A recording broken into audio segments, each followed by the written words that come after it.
Hi, I'm Rosh from Energy Matters. Welcome to our podcast, Road to Zero, where we dive headfirst into all things renewable. Join us as we chat with industry experts, tech specialists, and some of your favorite TV and radio personalities, asking the renewable energy questions that you want answers to. Our goal, a zero carbon future. In today's episode, I am absolutely thrilled to be joined by Phil Krok, the sales manager for Anker SOLIX. Hello, Phil. How are you? Well, Rosh, yourself, thank you for having me. You are very welcome, mate. It's a pleasure to be joined by you this morning. So much to discuss, Phil. So much has happened over the last couple of weeks. It's super exciting for our industry and certainly super exciting for anyone out there, consumers, people, manufacturers, industry alike. I feel like we're that much closer now to achieving net zero. Yep. But Phil, before we get stuck into all the developments that have happened, including the TV show, which is the major reason I've got you on today, anyone listening, this Saturday, 4 p.m. on 9 Live, you will see Anker SOLIX and their technology on this incredible coastal home. It's amazing, which we'll chat more about in a little while as well. But Phil, before we get into that, my audience loves to know a little bit more about the person behind the brand. So can you just tell us a little bit more about yourself, what your career to date, and what led you to Anker SOLIX? Yeah, no worries. So it's sort of been a bit of a roundabout journey. I actually I studied political sciences at university in America, but have always had a real strong passion for cars and mechanical things. So I still have a car addiction, sadly. I build hot rods as a hobby. And when I moved back from the States, Tesla was starting their sort of role here. And I was quite interested in more of the energy side of it because I saw that as a real opportunity for consumers to take control and to take some of that power back. Quite a sort of libertarian way of thinking. And an opportunity came up. I was in the right place at the right time to join the team between the rollout of Powerwall 1 and 2. So I started at Tesla, was there for a few years, actually got made redundant from Tesla via an Elon tweet. So that's one of my rare claim to fame. And joined Solgen to help roll out their large-scale solar. Went from there to BP and worked there for the last few years through COVID, helping their HEMS device roll out. So that was a small box that was essentially enabling you to maximize the returns from your solar, battery, EV, pool pump, air conditioning. It was an integrated home system. Wow. That was a really interesting product. And unfortunately, they decided to leave the Australian market with that product and focus solely on the UK and sort of funnel that back in. I helped Amber for the last couple of years building their channel partnerships with all solar installers across Australia. So I've been so deep in the world of VPP. So I've got quite a cross experience in terms of it's all been battery focused, but it's been selling the battery, or how do we get the most out of the battery, or how does an energy retailer maximize batteries for consumers. So a lot of experience it's led me to here, and it's been really good journey. Which is absolutely incredible because you really have seen it from every single angle. And now I know why you said don't mention Elon. So I'm glad you brought it up. But the reality is the technology coming to the Australian market is absolutely phenomenal, and none more so than the tech that you're working with right now with Anker. I mean, I must say, when I saw the technology for the first time at one of the exhibitions, I mean, the first thing that hits me is just really how slimline it is aesthetically. I'm a designer by trade, so I always look at aesthetics first, and then you want to understand the technology in more detail. And it looks amazing, and it is amazing. I mean, can you tell us a little bit more about really, before we get too stuck into the tech itself, what differentiates Anker SOLIX from the various other manufacturers of battery storage out there? Yeah, absolutely. And look, it was one of the main reasons I actually wanted to join the company was the way they went about building the product. Being a consumer electronics manufacturer, they make the phone chargers and all sorts of other sort of consumer hardware, 3D printers, things like that. But if you look at some of their phone products, like what I've got here, very slimline, very compact, has a stand, has a screen that can give you sort of status updates as to what your there we go, you can see it now, as to how your phone is charging. They've taken a lot of the same approaches to how a consumer would purchase a good just in a shop like a JB Hi-Fi, and they've applied that to the residential battery product, the X1. And that's not something that's really been seen before. I mean, Tesla definitely led the way with an attractive looking product with Powerwall 2. But everyone else has been an engineer talking to an engineer and expecting the weight of the sales to be on the solar installer. You know, they've already got a hard enough job trying to convince people to buy batteries up until the rebate. Why are we making it harder on them by making these somewhat bland white boxes that have not been designed with Australian homes in mind? And you take a look at what Anker has done, and people shop with their eyes. They walk into a store, and as you noted already, you see a wall of different batteries, and the Anker SOLIX X1 stands out significantly with its ability to have the screen on top, the slimline design, slightly different color. It just really highlights a lot of the things I see as the industry moving towards a more mass adoption of batteries. And as people move beyond just the tech specs, it's the same as what's going to happen that's happened in the car market. The more people buy cars, but there's more differentiation between them all. No, completely. And it really is the same. I mean, if you go back to the day, the original solar panels, look, don't get me wrong. I mean, solar panels have always had been, function over form, and they've done their job. But they look, there's various types of homes. They look horrible and a bit of an eyesore. So really, the evolution of panels to become like all black, aesthetic, slimline, really had them appeal to a wider audience. Yeah, and to those really bigger, sort of more energy, heavy consumption homes. The same thing applies, obviously, as you just highlighted with with battery storage and inverters. I mean, they do their job and they do what they're supposed to do, but fundamentally, a lot of the time they are on display. And there's a lot of people, I mean, especially in the house that we're showcasing this Saturday, who know the homeowners really well. And Luana, who's the wife of Jared, she was like, look, how nasty is this thing going to look? Because I really have got this beautiful home. We spent a lot of money renovating it. I really did not want an eyesore. And when she heard that we're going to put it in the garage, I think her first thoughts were, well, I'm still going to sit there when I walk in. So I was there when the installation happened, and I captured her facial expression as she walked through the door. And she was really, really happy. There was a big smile. She goes, it's not ugly. And that's all she could say. Then she even went up and gave it a little bit of a hug. So I think you've certainly hit the mark in terms of the way it's designed. But another thing you just highlighted, which is so important, as you mentioned, is really having as much information visually available to the consumer straight away. Because don't get me wrong, I love apps. A lot of people are getting used to using applications to understand more information and to deep dive into various different products around their home. But really, to be able to walk up to that system straight away and visually see, where it's at in terms of charging, how much solar is actually being produced so far, how full the battery actually is, just gives you the snapshot that you're looking for. And also that peace of mind knowing that it's actually working, which is what fundamentally a lot of people kind of, just need that reassurance, right? Straight away. And you've kind of ticked it off this other design. Yeah, look, I mean, I look at the design, and as you mentioned, that's minor sort of prod that you've spent all this money, but it's actually functioning. You walk past a lot of the brands for sale at the moment, and I'm not going to kick any of my fellow competitors, but the white box sits there. You have no idea what it's doing. It could be on, off. It could be asleep. Who knows? I think of it as how my dad would have loved this product over what we had at the time, because he never had a smartphone. He was a baby boomer that never really interacted with tech. Mum's a little bit better, but not wonderfully tech savvy.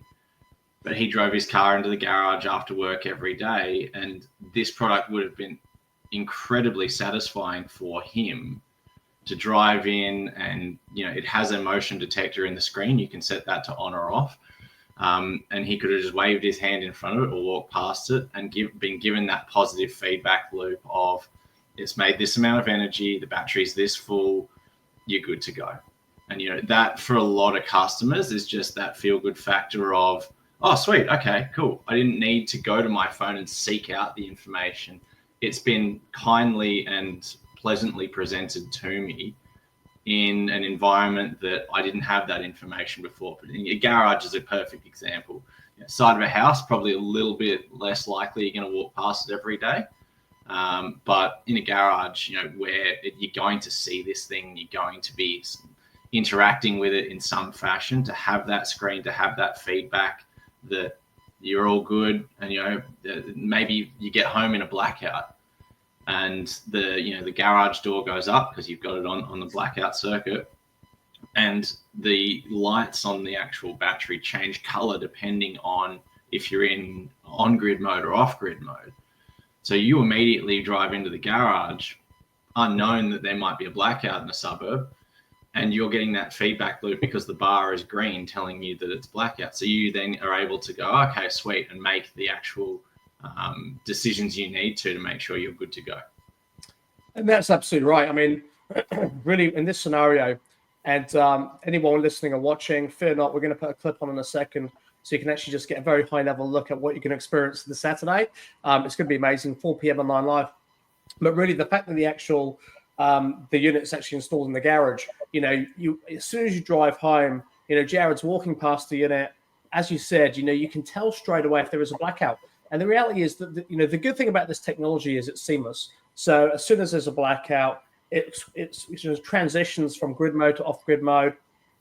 Whatever's connected to that circuit is essentially powered. And so really, it'd be hard for you to determine if you're within the home at the time that anything's actually happened. I had a blackout. Well, you know, we got installed our battery technology probably about 5-6 weeks ago, and we had a series of power surges the week before. And the only way, or the only sort of indication I had that would just transition from grid to off grid and onto battery storage was I was streaming Netflix and it just stopped. And then I had to press the channel again. I was like, what the hell? Why did that happen? And then I realized straight that way that we're operating on off-grid mode, right? So I think when you do come home and you walk past the battery and you see that, you're like, great, don't put on the aircon, or, you know, we've got X amount of battery storage. Let's make smart choices about how we use this and how we navigate this, especially if it's not really after dark, and therefore you can't constantly use that sun to sort of charge your home and power your home at the same time.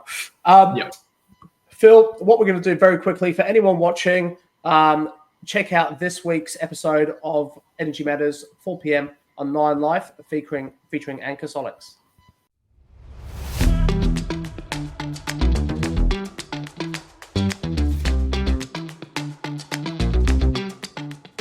Yeah, solar and batteries as a combination together are becoming very popular. As the price of batteries have come down, the lifespan has increased, and feed-in tariff prices have reduced whilst retail electricity prices have increased.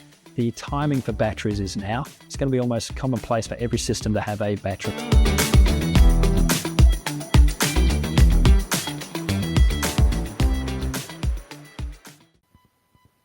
So there you go, Phil. So that was absolutely awesome.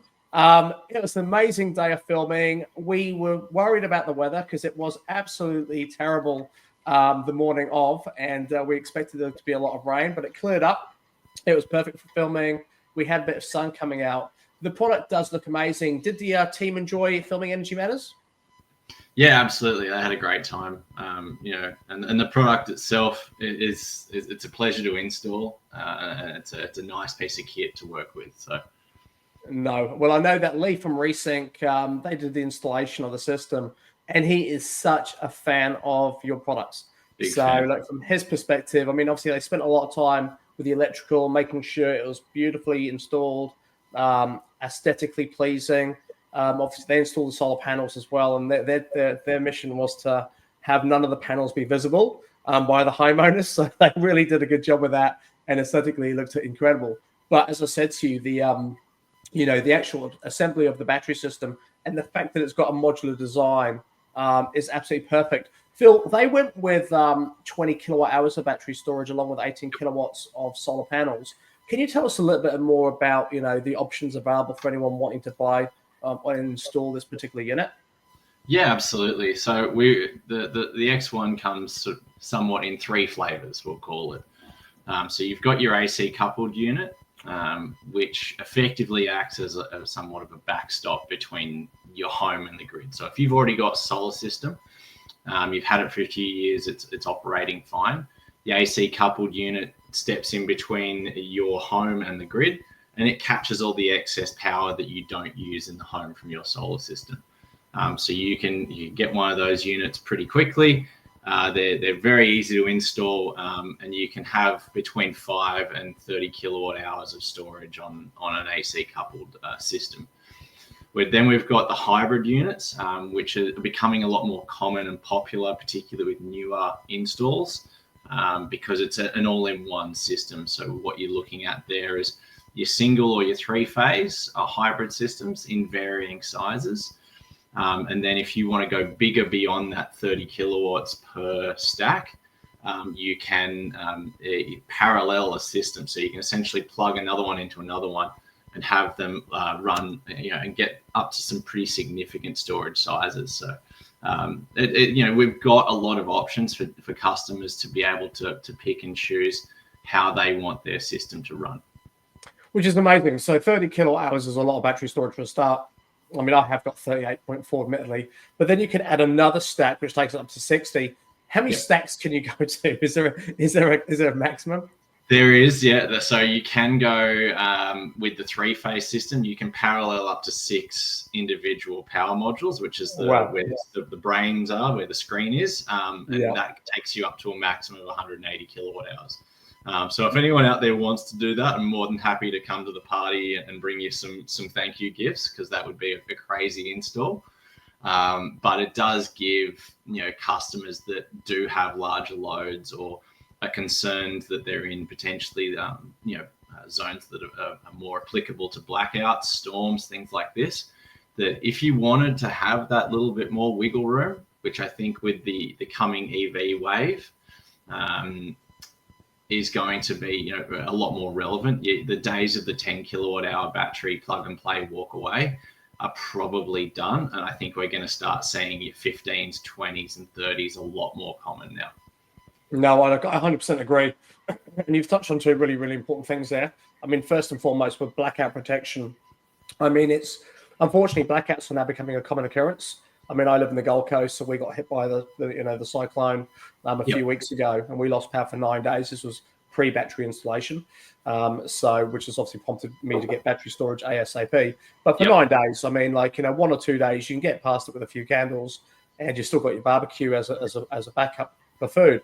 But then after 3 or 4 days, everything in your fridge freezer is destroyed, and obviously being coupled with a cyclone and floods, you really do feel a little bit vulnerable. So having battery storage, beyond any other reason, beyond reducing your electricity bill, is just all about being able to maintain a consistent lifestyle and a consistent day-to-day, allowing you to work, allowing you to eat, turning your lights on, heating and cooling your home. It's something we take for granted, but it's so important.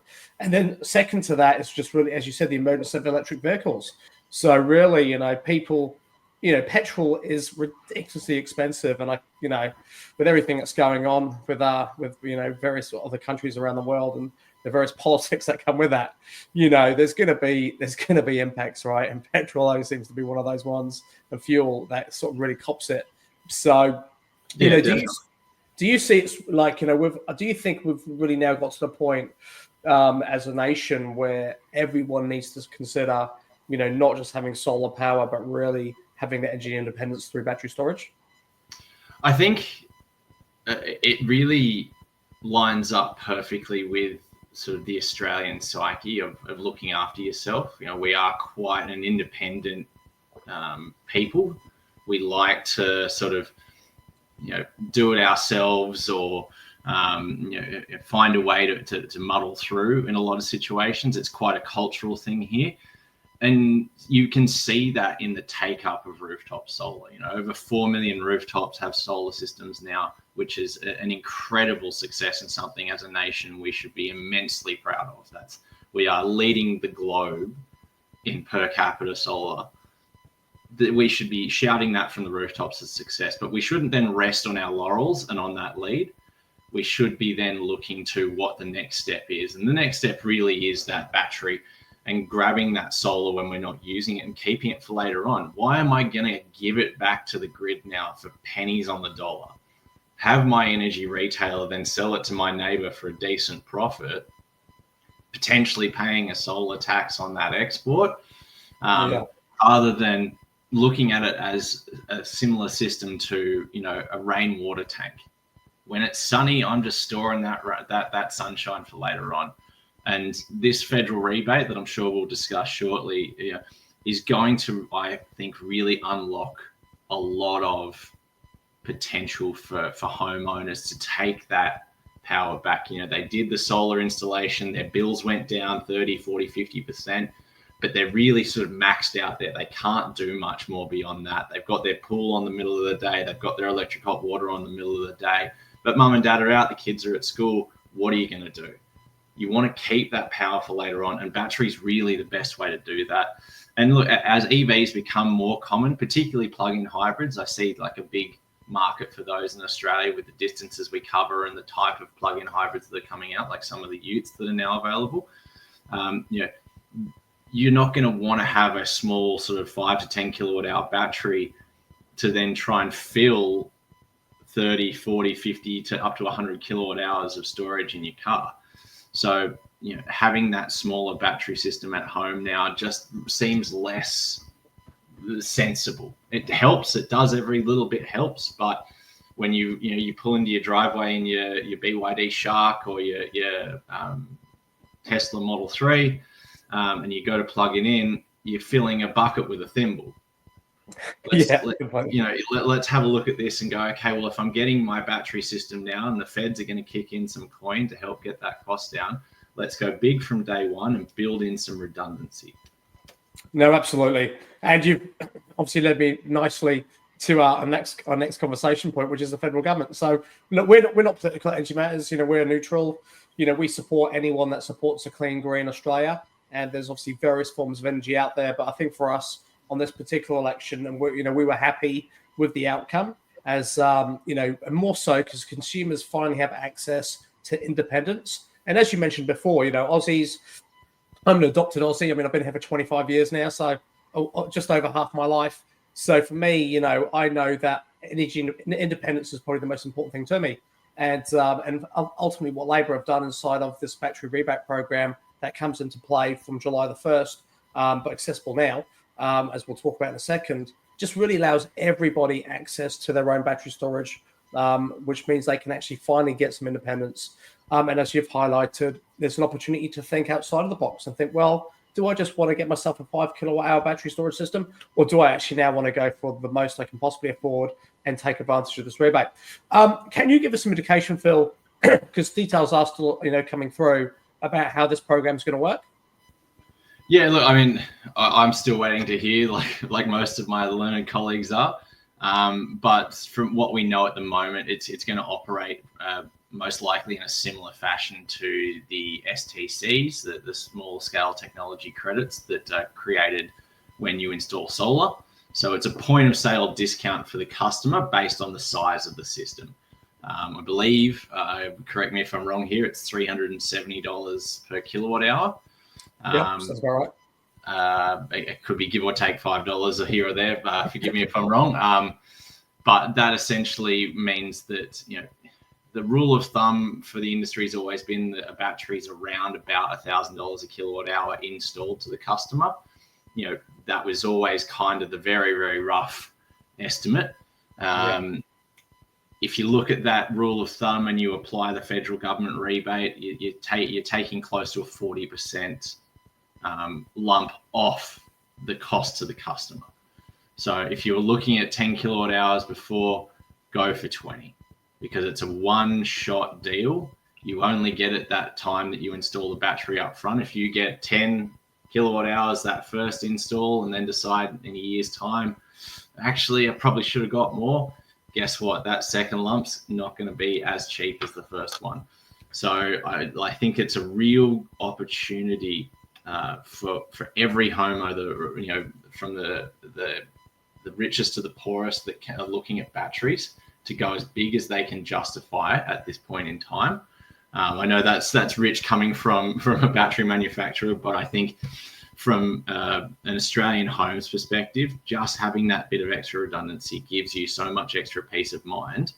And it also enables lots of other little things that may come up in the future. So participating in potential VPP opportunities, as I said, the charging electric cars, potential grid instability, potential for participating in other things like demand response, or I don't even know what some of those things might be in the future. But if you've got wiggle room, you can then participate. You don't want to be left there going, I wish I'd gone bigger.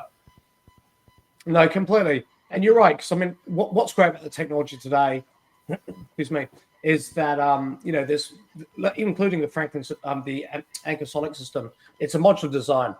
So the fact is, you can add another 5 kilowatt, sort of a module anytime you like, and just build it up.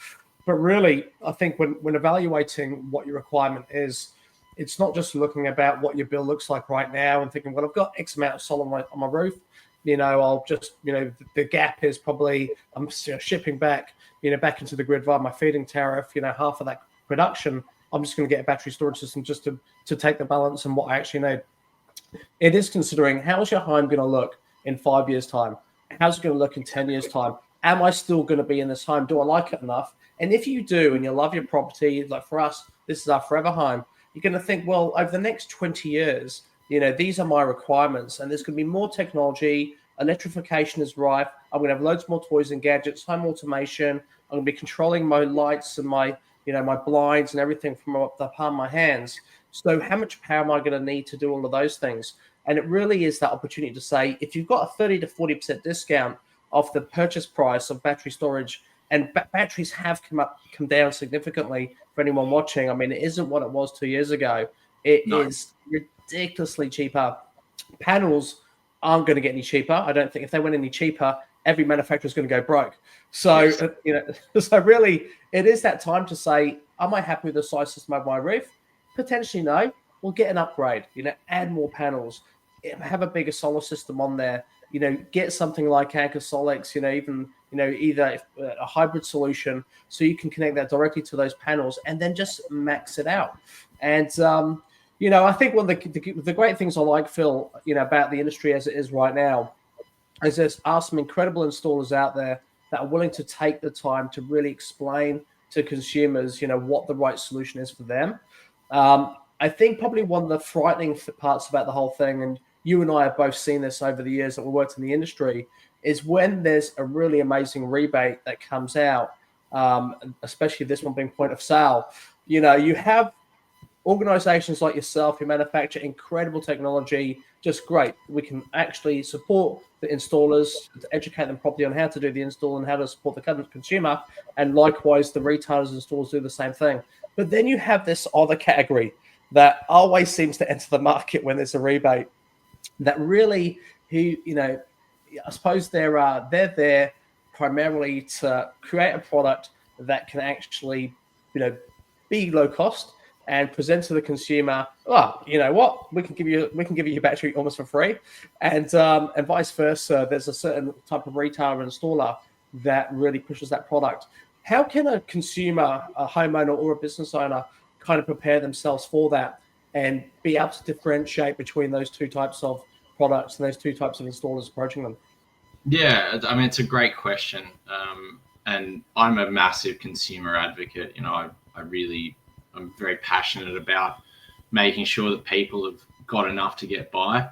And the potential for people out there to take advantage of, federal money is always a scary thing, because it seems to them somewhat like easy money. And easy money is always a scary thing when you're thinking about people's homes. So if I'm a consumer, I'm coming to solar or batteries or both for the first time, or I'm returning to get a battery after 3 or 4 or 5 years of having my fine functional solar system, I'd be keeping a few things in mind. And look, in honesty, that it's not like the dark days when solar first started getting rolled out in, I think, about 2009 and 10, when the first rebates were there. We were building all the framework that we now operate in those days. That was a very sort of Wild West, westward expansion, whatever cowboy metaphor you want to use. Yeah. It was very much a time when we were learning through the mistakes that we were making as an industry. The industry now exists, and it is an enormous employer in Australia. I think it's well north of 30,000 people work in solar installations and the solar economy in Australia. And yet we still have this fear that we're going to get ripped off as consumers. But there are enough safeguards in place that it is a lot more difficult for someone to come in, throw a few installs in, make some government cash, and then jump out and leave the consumer holding the bag. But if it is something you're afraid of, there are multiple review websites that do allow customers to sniff out the ones that might not be of quality. There are products that are built to a price and will absolutely work how they say on the label, but they are cheaper. And you've got to anticipate that if it is significantly cheaper than what the competition is, there is a reason for it. I'm not going to be getting mine installed by a company that's been around for a year or two. I'm going to be getting one that's been doing it for at least 5 years. A lot of guys have been in local areas or are sponsoring footy clubs or have been a local member of the community for 10 years plus now. They're the ones I'm going to, and I'm going to get a quote from them, and I'm going to get a quote from two of their competitors, and I'm going to compare them and sit down and go, okay, well, A, B, and C have said this product, this product, this product. They all equal these different prices. Why? This is really about that do your own research. But I definitely think that it's not going to be as scary for customers and for us, well-behaved members of the industry as it was that 15 years ago or so, when there was some very dodgy stuff going on, getting slapped on roofs and people getting ripped off blindly.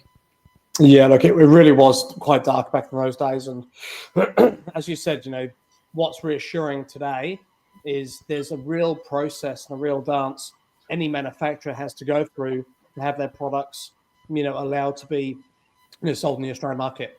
So although it can be quite frustrating at times, how much administration's involved and dotting I's, crossing T's, I mean, I think from a manufacturer's perspective, I think from the end user's perspective, for consumer, it just means that any tech getting sold into this country has gone through that process and is, it basically been ticked off to be used. Do your research as well, though, because fundamentally, more than likely there'll be some consumer electronics coming into play that maybe haven't gone through the same process. So I think it's really important for people just to understand, understand the manufacturer. Jump on our website, ngmatters.com.au, and look at all the different brands. We're obviously very detailed in terms of the information that we write, but also jump onto the actual manufacturer's own website and check it out. And just Google. And as you said, there's plenty of, other sort of competitor websites out there that basically just talk about, the latest technology, do reviews, and just, identify for yourself, what's good and what's not. Phil, you've been an absolute pleasure on today's call, mate. I do appreciate it. I'm so excited to see Anker this week, Saturday, 4 p.m. on 9 Live. It's going to be an amazing segment. It's a beautiful home. And I think as the audience, anyone watching, you'll be able to see for yourselves why you should get battery storage, how it can help you in something as random, which is going to become less random over time as a cyclone, and provide yourself and your family that peace of mind and protection throughout that sort of period. But I think really, aside that, or next to that, really understanding how technology now looks in terms of form and function, aesthetically stunning, very, very beautiful inside of having something on your home, but really, what it can deliver to you in terms of ticking all those other boxes, the energy independence, and really planning for the future. And as Phil mentioned, now's the time, because now there's some money coming on. Phil, one final question, and we're still working through this process in terms of evaluating how this program is going to be rolled out. But effectively, the program is due to kick off on the 1st of July at this stage. We're encouraging and we're recommending, along with a lot of our other peers, that people do go ahead and get it installed as soon as you can, because the fact is it is going to get really, really busy. 2 questions for you. Firstly, is your advice at this stage, based on the information that you know, that people do go ahead and get it installed, and then the installer is just going to, understand for themselves when to activate the system? So more so from the 1st of July. And secondly, how are you preparing for this? I mean, have you called the guys at head office and manufacturing facility and say, get those robots cranking, we need more technology? How are you going to be going for stock? Yeah, look, two very good questions. The way that the rebate is structured, essentially as of now, you can have the system installed and not turned on. And once July 1 hits, turn it on, and the installer will be able to apply for that rebate on your behalf, and it'll come off the total of your bill. So if you can, and you've got the wiggle room and the system that suits, jump on, get it installed now, and just have it sit there. July 1 is really 7 weeks away or so. Yeah, like a month. It's around the corner. It'll be the middle of winter, dark days of Sydney. So we'll want to make sure that you got something to look forward to for the new financial year. But as of July 1, I think installers are going to be absolutely flat out, just knocking out batteries, one after the other, because the demand to have, people want what they want. They want them turned on the day they've got them. So the demand that will be seen from consumers will be immense. And in response to that, we do have ships on the ocean now sending additional stock to our distributors to make sure that we are ready to go for that potential wave that's going to hit. We think that it's going to be, from manufacturer's perspective, almost a bit of a race on who can get stock here, because if a customer wants a battery that day and a competitor doesn't have their stuff in stock and you do, it could be quite an easy way to sneak in there and to make sure that your product is in instead of someone else's. So we're making sure that Aussie customers are going to be well looked after, and that there's going to be plenty of parts and service available for those people that do want to get an Anker SOLIX X1. But our install friends are also going to be well looked after, and they're going to have plenty of stock on hand to be able to meet that demand. And we're also working with those installers to help shore up that flow for them, to make sure that they've got enough business to keep them busy as well. No, fantastic, mate. Well, look, that's very reassuring to know. And it's going to be exciting times. So I can't wait for our next podcast. We'll be talking about volumes. Okay, so how many systems did you install this month? Record amounts, which is going to be an incredible conversation to have. Phil, thank you so much for your time, mate. I do appreciate it. You've been absolutely awesome. No worries. Thanks, guys. Take care, mate. All the best. So, guys, you heard it here first. Really, the program has been released. It's coming out from July the 1st, but don't delay. Get your battery storage installed as soon as you possibly can do. As Phil mentioned, it's going to get really, really busy. And you've got to understand, when it comes to battery storage, the margins aren't that high for the installer. So, whereas you're thinking, they must make an absolute fortune from installing these things, they don't, especially those who are passing on, the discount to you. So really, from your perspective, you have to understand, an installer's going to try and fill up their book as much as possible to be able to deliver this to the end user, and at the same token, be able to operate their business. So with that in mind, you just got to use a little bit of common sense and, start going online. If you haven't got solar power, or you've got solar power ready and you want to add battery storage, jump onto our website at energymatters.com.au/free solar quotes. Submit a request for what you're looking for, be it a battery on its own, an upgrade with panels plus battery, or really, whatever you're looking for, and we'll connect you to your local installers. If you're looking specifically for Anker SOLIX, which I would recommend, and you probably will want to once you see this week's episode of Energy Matters, Saturday, 4 p.m. at 9 Live, then there's a page on our website that you can go to that has all the information, the videos from the TV show where we feature the property, as well as direct links to Anker's website, so you can do more research. And there's a form on there as well for you to specifically request a quote using Anker SOLIX's products and the X1. All right, so definitely recommend you do your research, and certainly recommend you at least get out there now to identify how much this is going to cost you, and you can start doing the dollars and cents conversation to work out what's affordable, different payment plans are available to you, and really get yourself set up as quickly as possible. It's going to be a lot of fun. It's going to be it's incredible that this incentive is finally, or this rebate has finally arrived. We've been asking for a federal rebate for the last 2 years, and the fact we've now got one is absolutely amazing news. A final comment, Saturday, 4 p.m, 9 Live, Energy Matters. Tune in, watch it if you miss it. It's also now available to be streamed on 9 Now. All the best. Thank you so much for your time today. I can't wait to see you next time. Until next time, all the best.